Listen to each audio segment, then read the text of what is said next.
Go went gone, eat ate eaten, right road written, come came come, became, run rain run, sing sang sung, ring rang rung, teach taught, fight fought, bring brought, sell sold, tell told. सुनने में अच्छा लग रहा होगा इन rhyming words को। ये poem नहीं, यह है वर्ब याद करने का सबसे सरल और अच्छा तरीका। यदि हम इसी राइमिंग से मैन वर्ब याद करें तो बहुत जल्दी मैन वर्ब याद हो जाएंगी। आपको अपनी बुक्स से इस प्रकार के मैन वर्ब जो हैं वो निकाल लेना है और उन्हीं को इस पोयम के तरीके से यदि आप याद करेंगे तो बहुत जल्दी याद हो जाएंगी। और उन्हीं वर्बों को हम आपको फिर से ये वीडियो लेकर आए। इससे पहले हमने वीडियो वर्ब का बना के डाल दिया है, आप प्ले लिस्ट पर जाकर देख लेना। Subscribe my channel Dinesh Tiwari DK sir. Click my profile pic and subscribe my other channel. Please watch my video till the end. Don't skip my friend. इसमें हम आपको बताएंगे किस प्रकार से हम कौन सा लेटर जोड़ के मैन वर्ब का सेकंड और थर्ड फॉर्म बना देते हैं। तो इनमें जैसे हम कोई न्यू लेटर जोड़ते जाते हैं तो वो नई वर्ब बनती जाती है। कहीं हमें डी जोड़ना है, कहीं हमें ई डी जोड़ना, कहीं आई जोड़ना। तो इस प्रकार से आप देखते जाइए। जैसे लाइट लिखा है तो लाइट का लाइट कैसे किया, लाइट कैसे किया और किस प्रकार से हम इसका फोर्थ और फिफ्थ फॉर्म बनाएंगे। तो देखना ये है, जैसे लाइट लिखा है तो लाइट में हमें केवल डी जोड़ना है। तो लाइट में डी जोड़ने से लाइट बन गया और लाइट बन गया मतलब सेकंड फॉर्म बन गई, वो यहाँ पे थर्ड फॉर्म बन गई। यहाँ पर भी वही होगा क्योंकि लाइट और हेड एक ही जैसे हैं। इसके बाद में हेल्प में हमें क्या करना है, ईडी जोड़ना है। जैसे हमने ईडी जोड़ी तो यहाँ पे हेल्पेड बन गया, यहाँ पे हेल्पेड बन गया। और इनके पहले रूप में हम आई एन जोड़ेंगे तो इनका जो है वो फोर्थ रूप बन जाएगा। तो यहाँ हो जाएगा लाइटिंग और वहाँ हो जाएगा हेडिंग। और इस प्रकार से हम इनका पांचवा रूप बना देते हैं जिसमें एस आई ए जोड़ते हैं। और ये पांचवा रूप जो है मैन वर्ब के पहले रूप से ही बनता है। इससे पहले वाले वीडियो में हम आपको बता चुके हैं। अगली वर्ब जो है वो है यहाँ पे प्ले। तो जैसे हमने हेल्प में किया वैसे प्ले में करना है। किराए में एक ऐसी वर्ब है जिसमें हमें बाई का आई देना पड़ेगा। तो यहाँ जैसे हम बाई का आई करते हैं, बाई का आई करके हम यहाँ पे ईडी जोड़ देते हैं तो ये हो जाएगा क्राइड। और फिर इसका थर्ड फॉर्म बन गया क्राइड। सेकंड फॉर्म का जैसे थर्ड फॉर्म बन जाता है। अब इसके बाद में है लर्न। तो लर्न में हम जोड़ देते हैं यहाँ पे टी, यहाँ पे टी जोड़ दिया हमने तो ये बन गया लर्न और ये बन गया लर्न। इसी प्रकार से ये वर्ण का वंट और वंट, इस प्रकार से ये इनके थर्ड रूप और सेकंड रूप बन जाते हैं। कम में क्या है, इसमें एक स्वर में परिवर्तन हुआ है, ओ के स्थान पर यहाँ ए आ गया, ये आ गया यहाँ पे तो ये बन गया कैम। और इसी कम को हमने जो कहते हैं यहाँ लिख दिया तो ये बन गई इसकी थर्ड फॉर्म। तो ये हो जाएगा कम केम कम, केवल यहाँ पर जो है एक परिवर्तन हुआ है। अब चलते हैं सिंग पर। तो सिंग में कुछ वर्ब ऐसी हैं जिनमें हमें स्वर में परिवर्तन करते हैं तो वहाँ पर जो है नई वर्ब बन जाती है, मतलब सेकंड और थर्ड फॉर्म बन जाता है। जैसे सिंग है तो सिंग में आई के स्थान पे आ गया। इनमें क्या करना है, यहाँ आई है, आई से बना तुम्हारा ए, आई के स्थान पे आ गया ए और ए के स्थान पर आ जाता है यू। स्वर में परिवर्तन किया तो इसके इस सेकंड फॉर्म बन गई और एक थर्ड फॉर्म बन गई।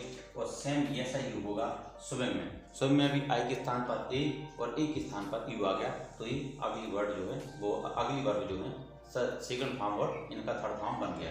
ईट में क्या करना है, उल्टा कर देते हैं। तो उल्टा करने से इसका जो है वो सेकंड फॉर्म बन जाता है। और इसमें एन जोड़ देते हैं तो इसका इसमें ई एन जोड़ देते हैं तो इसका थर्ड फॉर्म बन जाता है। ये देखो जैसे ईट है तो ईट में जो ईट लगा इसमें उल्टा हो गया है और इसमें जैसे हमने ई एन जोड़ा तो ये इसका थर्ड फॉर्म बन गया। राइट में क्या करना है, राइट में आई के स्थान पे आ गया यहाँ पे ओ और इसके बाद में इसी में हमने जोड़ दिया एन तो ये बन गया राइट। ग्रो में भी वही करना है और नो में भी वही करना है। तो ये जो है इनमें सभी में एन जोड़ने से इनकी थर्ड फॉर्म बन जाती है और स्वर में परिवर्तन करने से इनकी सेकंड फॉर्म बन जाती है। अब चलते हैं सेंड। तो सेंड में केवल करना है डी के स्थान पर, ये जो डी है इसके स्थान पर हमें केवल टी करना है। डी को हटा के हमने टी कर दिया तो ये सेंट बन गया। और स्पेंड में भी वही करना है जैसा हमने सेंट में किया है। अब आ जाते हैं सूट पर। तो सूट में यहाँ पे मीट पर, तो मीट में क्या करना है, मीट में ये 2 स्वर दिए हैं, तो यहाँ पर हम केवल एक स्वर लिख देंगे, तो ये सेकंड फॉर्म बन गया और ये जो इसका थर्ड फॉर्म बन गया। यहाँ जो 2 स्वर हैं इनमें से एक स्वर हम कम कर देते हैं। सूट में भी वही करना है, 2 स्वर हैं, एक स्वर हमने कम कर दिया। अब चलते हैं कट। तो कट में कुछ नहीं करना है, कट का जो कहते हैं कट, और कट शट में भी जो कहते हैं शट और शट, एक वर्ड के बारे में कोट कोट रीड रीड, तो इनका जो कहते हैं करना है। अब आ जाते हैं गो में। तो गो में क्या करना है, गो को तो आपको याद ही रखना पड़ेगा। गो वेंट गॉन अलग वर्ब है, गो वेंट गॉन इसको आपको याद रखना पड़ेगा। फ्लाई, फ्लाई एक ऐसी वर्ब है इसमें बाई का आई नहीं होगा। फ्लाई, फ्लू, फ्लोन, इसको भी आपको याद ही रखना पड़ेगा। सेल, सोल्ड, सोल्ड, इसमें ई के स्थान पर ओ आया है और डी को जोड़ा गया है। टेल में भी यही ई के स्थान पर ओ आया है और डी को जोड़ा गया है, और इस प्रकार से ये जो है वो वर्ब बन गए। तो ये वर्ब बनाने की हमने आपको ट्रिक्स बताई है। आप इसी ट्रिक्स से वर्बों को याद कर सकते हैं और आपको बहुत जल्दी वर्ब लर्न हो जाएंगे, क्योंकि verb is the backbone of grammar. Main verb जो है वो ग्रामर की रीढ़ की हड्डी है। बिना इसके सेंटेंस अधूरा है। बिना वर्ब के हम सेंटेंस नहीं बना सकते हैं, वर्ब का होना जरूरी है। अब हम आपको बताते हैं ए मेन वर्ब का फोर्थ फॉर्म है और ए मेन वर्ब का फिफ्थ फॉर्म है। एक्चुअली में फिफ्थ फॉर्म जो है मतलब 5वां जो रूप है वो मुख्य क्रिया के पहले रूप से ही बना है। प्रेजेंट इंडेफिनिट जो है, प्रेजेंट सिंपल जो है, उसमें मेन वर्ब के 2 रूप होते हैं, वो एक रूप से ही 2 बने हैं। एक वो जिसमें SIS नहीं होती और एक वो जिसमें SIS होती है। तो ये जो है मेन वर्ब का 5वां रूप इसी प्रकार से बना है। मुख्य क्रिया के फोर्थ फॉर्म में ये ING फॉर्म जो है, तो इसमें क्या करना है, कहीं कहीं ई होता है, तो इस ई को अलग करके हमें ING जोड़ना पड़ता है। जैसे ये लाइक है तो यहाँ पर हो जाएगा लाइकिंग, हैट है तो हैटिंग हो जाएगा, हेल्प तो हेल्पिंग हो जाएगा, प्ले है तो प्लेइंग हो जाएगा। मुख्य क्रिया के पहले रूपों में ही हमें ING जोड़ना है और ये वाला भाग आप खुद बना सकते हैं। कहीं कहीं क्या है, जैसे ई लिखा है यहाँ पे, जैसे आ जाता है किराए, तो किराए में यहाँ तो बाई का आई का ED बनाया है, लेकिन यहाँ किराए में हमें क्या करना है CRYING, किराए ई जो कहते हैं रहेगा।